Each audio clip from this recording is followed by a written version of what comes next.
Hi everyone, एक बार फिर से आप सभी का बहुत बहुत स्वागत है। आप सभी का अपना यूट्यूब चैनल आर के स्टडी पे। मैं हूं रविंद्र कुमार। गाइज, आज अब पीएचपी का 16वां लेक्चर हो रहा है, जिसमें आज हम लोग उप्स के कॉन्सेप्ट को पढ़ेंगे। ठीक है, कि पीएचपी में हमारा उप्स जो कॉन्सेप्ट है किस तरह से वर्क करते हैं, क्या क्या होते हैं, कौन कौन से इसके भाग हैं, कौन कौन से इसके फीचर हैं जो हमारे पीएचपी में सपोर्ट करते हैं। सारी की सारी बातें इस वीडियो में डिस्कस करेंगे, तो वीडियो में लास्ट तक बने रहिएगा। चैनल पर नए हो तो चैनल को सब्सक्राइब कर लीजिएगा। चलिए आज की क्लास को स्टार्ट करते हैं। नंबर वन, उप्स कॉन्सेप्ट को सबसे पहले समझने से पहले आप सभी को थोड़ा सा याद दिला देते हैं कि उप्स जो है, यानी यहाँ पे हम लोग OOP यानी ऑब्जेक्ट ओरिएंटेड प्रोग्रामिंग, इसको क्या बोलेंगे? ऑब्जेक्ट ओरिएंटेड प्रोग्रामिंग, जिसको हम लोग ने जावा में पढ़े थे कि जो हमारा जावा होता है एक ऑब्जेक्ट ओरिएंटेड प्रोग्रामिंग लैंग्वेज होता है। उसी तरह हमारा जो पीएचपी है वो उप्स कंसेप्ट को सपोर्ट करता है, यानी कह सकते हैं पीएचपी एक ऑब्जेक्ट ओरिएंटेड प्रोग्रामिंग लैंग्वेज है जो कि उप्स के सभी सिद्धांतों को क्या करता है? सपोर्ट करता है। ठीक है, तो यहाँ पे ये बातें ध्यान में रखिएगा कि जो हमारा उप्स है ये पीएचपी को भी सपोर्ट करता है। ठीक है, तो ये चीज़ यहाँ पे आप सभी लोग याद रख लीजिएगा कि उप्स का फुल फॉर्म होता है ऑब्जेक्ट ओरिएंटेड प्रोग्रामिंग, यानी कह सकते हैं कि जो हमारा पीएचपी है, पीएचपी एक ऑब्जेक्ट ओरिएंटेड प्रोग्रामिंग लैंग्वेज है जो कि उप्स के सभी सिद्धांतों को सपोर्ट करता है। Number two, concept. यहाँ पे सबसे पहले समझने से पहले कंसेप्ट को सबसे हम लोग पहले उसको जो कंपोनेंट्स है उनके बारे में समझते हैं।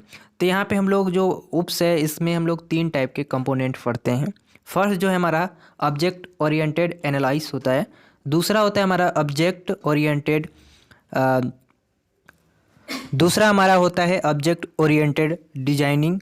तीसरा हमारा होता है ऑब्जेक्ट ओरिएंटेड प्रोग्रामिंग। ये हमारे उनके कंपोनेंट थे जो उप्स कंसेप्ट के कंपोनेंट थे। ठीक है, सबसे मेन जो है हम वो आज पढ़ेंगे।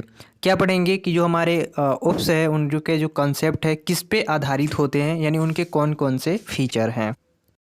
अब हम लोग ऑब्जेक्ट ओरिएंटेड प्रोग्रामिंग पीएचपी में यानी ओप्स के कंसेप्ट का जो फीचर है उसको समझते हैं। पहला जो हमारा फीचर है वो है क्लास। सबसे पहले क्लास को समझेंगे, इसके बाद फिर हमारा दूसरा जो है वो है ऑब्जेक्ट, तीसरा जो है मेरा मेथड है, और चौथा जो है हमारा इनहेरिटेंस। ठीक है, जो है हमारा पॉलीमॉर्फिज्म है, और जो हमारा छठवां है वो हमारा है डाटा अब्स्ट्रैक्शन, और लास्ट जो है हमारा इनकैप्सुलेशंस है। ठीक है, तो इतने हमको उप्स कॉन्सेप्ट में फीचर पढ़ने होते हैं। ठीक है, तो उप्स में हम लोग को इतने फीचर हैं जो आप सभी को यहाँ पे नाम दिख रहे होंगे, तो आप इतना नोट कर लीजिएगा। अब चलिए एक एक के बारे में थोड़ा थोड़ा समझते हैं। आपको यदि एग्जाम में डिजाइन बनानी है तो इस तरह से आप बना सकते हैं। यहाँ पे उप्स कॉन्सेप्ट दिखा देंगे, बाकी बात यहाँ पे इनहेरिटेंस, इनकैप्सुलेशंस, ऑब्जेक्ट, क्लास, अब्स्ट्रैक्शंस। ठीक है, इस तरह से सारे के सारे आप बना सकते हैं, इसमें कोई दिक्कत नहीं है। नंबर वन हमारा है क्लास। सबसे पहले क्लास को समझते हैं। क्लास जो है हमारा, क्लास एक ऑब्जेक्ट ओरिएंटेड प्रोग्रामिंग का एक ऐसा कंसेप्ट होता है, यानी ओप्स का एक ऐसा कंसेप्ट होता है जहाँ पे भी हम लोग कह सकते हैं कि जिसके रूल्स को फॉलो करके हम नए प्रकार के डाटा टाइप को क्रिएट कर सकते हैं। क्या कर सकते हैं? नए प्रकार के डाटा टाइप को हम लोग क्या कर सकते हैं? क्रिएट कर सकते हैं, जो कि पूरी तरह से किसी रियल वर्ल्ड ऑब्जेक्ट को कंप्यूटर में लॉजिकल रिप्रेजेंट करता है। क्या करता है? लॉजिकल रिप्रेजेंट करता है। ठीक है, और उस डाटा को हम अपने कंप्यूटर में ठीक उसी प्रकार से उपयोग कर सकते हैं जैसे कि अन्य डेटा टाइप्स, जैसे कि हमारा क्या क्या होता है? Integer, string. ठीक है, इस टाइप के जितने भी डेटा टाइप होते हैं इन सभी को जैसे यूज करते हैं उसी तरह हम लोग इसका भी यूज कर ले सकते हैं। यानी कह सकते हैं कि क्लास डाटा तथा फंक्शन का एक समूह होता है। क्या कह सकते हैं कि जो हमारा क्लास जो है वो एक डाटा तथा यानी डेटा तथा फंक्शन का एक समूह होता है, यानी क्लास एक तरह का ऑब्जेक्ट समूह होता है। ठीक है, तो जो हम लोग क्लास पढ़े, यहाँ पे क्या पढ़े कि क्लास जो हमारा उप्स का एक ऐसा कंसेप्ट होता है जिसके रूल्स को फॉलो करके हम नए प्रकार के डेटा टाइप को क्रिएट करते हैं। तो ये बातें आप लोग यहाँ पे समझ गए होंगे। अब हम लोग बात करते हैं ऑब्जेक्ट की। जैसे कि अभी हम लोगों ने क्लास में पढ़ा, ठीक है, में हमने क्या पढ़ा? क्लास में हमने पढ़ा कि जो क्लास है हमारा एक ही प्रकार का, वहाँ पे क्या है? ऑब्जेक्ट है। तो यहाँ पे भी हमारा जो ऑब्जेक्ट है, ठीक है, ऑब्जेक्ट क्लास का एक यहाँ पे कह सकते हैं इंस्टेंट होता है। ठीक है। ऑब्जेक्ट क्लास का एक इंस्टेंट होता है जो कि वेरिएबल के स्थान पर वास्तविक वैल्यू को कंटेन किए रहता है। ठीक है, यानी कह सकते हैं हम यहाँ पे ध्यान से सुनिएगा कि जो हमारा क्लास ऑब्जेक्ट जो होता है क्लास मेमोरी में तब तक कोई स्पेस रिजर्व नहीं कर सकता है जब तक कि उस क्लास का एक ऑब्जेक्ट ना बना दिया जाए। यानी जिस तरह से बेसिक डाटा टाइप के लिए वेरिएबल होता है उसी तरह क्लास के लिए भी एक ऑब्जेक्ट होता है। ठीक है, तो अभी आपने ऑब्जेक्ट के बारे में समझ गया होगा कि क्या होता है। ठीक है, ऑब्जेक्ट एक बेसिक यानी रन टाइप एंटिटी होता है जो सामान्यतः ऑब्जेक्ट वह प्रत्येक वस्तुएं होती है जिनको कि पहचाना जा सके, जैसे कि हमारे आसपास जो भी चीज़ें दिखाई देती हैं। ठीक है, तो ऑब्जेक्ट का मतलब आप अपना रियल लाइफ में लें तो आप सभी लोग जानते हैं कि पेन का, किताब का, कुर्सी का, इस तरह के जितने भी हो सकते हैं ये सभी क्या है, ऑब्जेक्ट्स हैं। ठीक है, तो आप यहाँ पे समझ गए होंगे कि ऑब्जेक्ट्स क्या होते हैं। देखिए, यदि इनकैप्सुलेशंस की बात करें, जो हमारा तीसरा है, अगर इनकैप्सुलेशंस की बात करें तो इसको एक लाइन में आप यहाँ पे आंसर लिख सकते हैं। ध्यान से पढ़िएगा यहाँ पे और ध्यान से समझिएगा।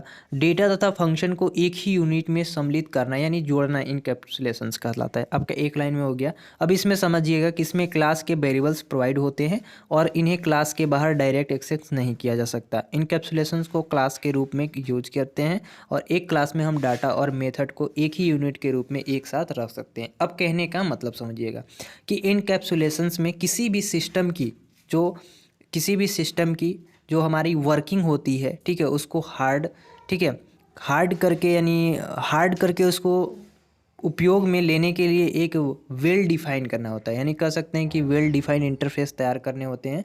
ठीक है, जिन प्रक्रिया को ही हम लोग क्या कहते हैं, इनकैप्सुलेशंस कहते हैं। ठीक है, अब यहाँ पे एक दो चीज़ें जो वेरी मोस्ट है, जैसे कि क्लास के जो वेरिएबल्स होते हैं उनको प्राइवेट होते हैं। दूसरी बात कि क्लास के बाहर डायरेक्ट एक्सेस नहीं कर सकते हैं। इनकैप्सुलेशंस को क्लास के रूप में यूज भी किया जा सकता है और एक क्लास में हम डाटा और मेथड को एक यूनिट के रूप में एक साथ रख सकते हैं, यानी डाटा भी रख सकते हैं और अपने क्लास को भी। तो इस तरह से हम लोग समझेंगे कि इनकैप्सुलेशंस हमारा होता है। ठीक है, यानी कह सकते हैं कि जो हमारा डेटा होता है, डेटा तथा फंक्शन को एक ही यूनिट में सम्मिलित करना इनकैप्सुलेशंस कहलाता है। यानी जो हमारा डेटा होगा और जो फंक्शन होगा दोनों को एक ही में जोड़ देते हैं, वही हमारा इनकैप्सुलेशंस कहलाता है। ठीक है, अब जैसे आपने जावा में इनहेरिटेंस के बारे में पढ़ा होगा कि जो हमारा इनहेरिटेंस होता है कि जावा में एक क्लास के द्वारा दूसरी क्लास की प्रॉपर्टी को यानी गुणों तथा मेथड को इनहेरिट कर लेता है, उन्हीं को हम लोग इनहेरिटेंस कहते हैं।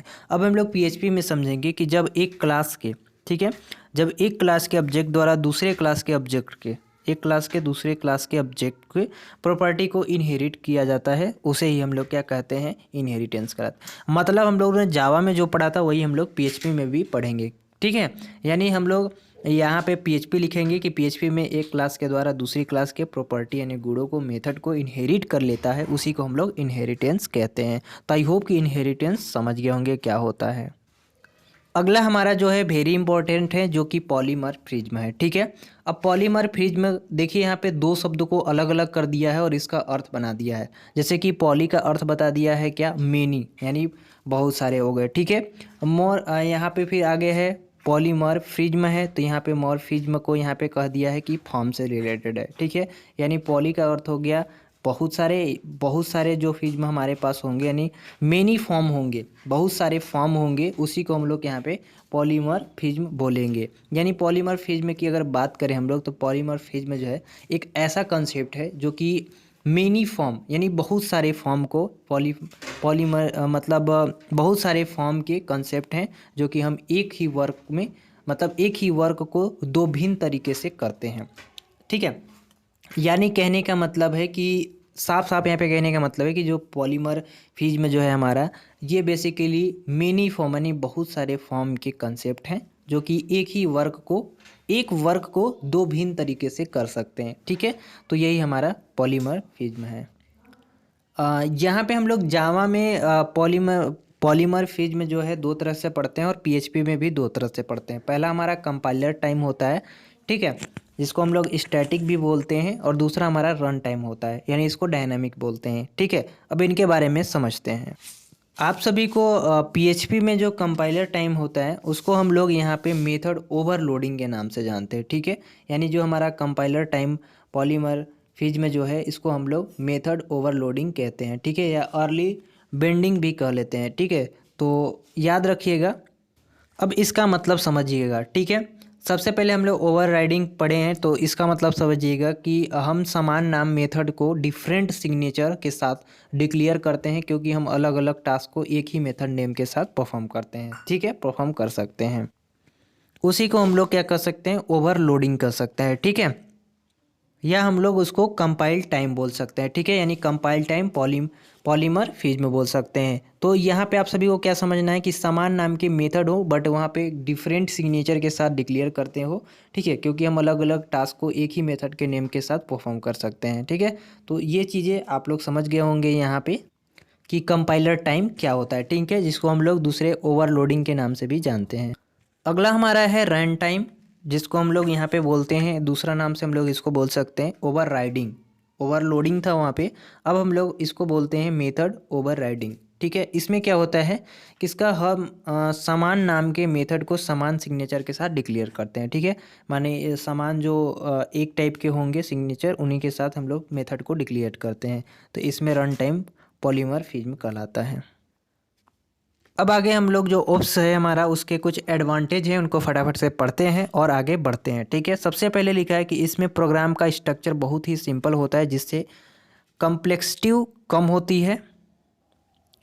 नंबर 2, हम इसमें सिर्फ एक बार कोड को लिखने की ज़रूरत होती है, मतलब हमें एक बार कोड को लिखने की ज़रूरत होती है और हम उसे बार बार यूज कर सकते हैं। नंबर 3, यह डाटा रिडंडेंसी प्रदान करता है। नंबर 4, इसमें हम आसानी से कोड को मेंटेन किया जा सकता है, जिससे कि टाइम की बचत होती है, ठीक है। नंबर 5, ऑब्जेक्ट ओरिएंटेड प्रोग्रामिंग में डाटा हैंडलिंग और अब्स्ट्रैक्शन का प्रयोग किया जाता है, जिसमें इसमें हम लोग क्या करते हैं कि अपनी जो प्रोग्रामिंग होती है उसको सिक्योरिटी को बेहतर बना सकते हैं, या सिक्योरिटी जो है बेहतर बन जाती है। होप गाइज कि ये इसके जो फीचर थे आपने समझ लिए होंगे और इनके एडवांटेज भी आप समझ गए होंगे।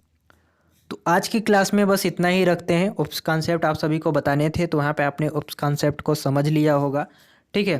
तो बस आज के लिए इतना ही। आई होप कि आप सभी को ये वीडियो पसंद आएगी। पसंद है एक लाइक कर दीजिएगा, चैनल पे नहीं तो सब्सक्राइब कर लीजिएगा।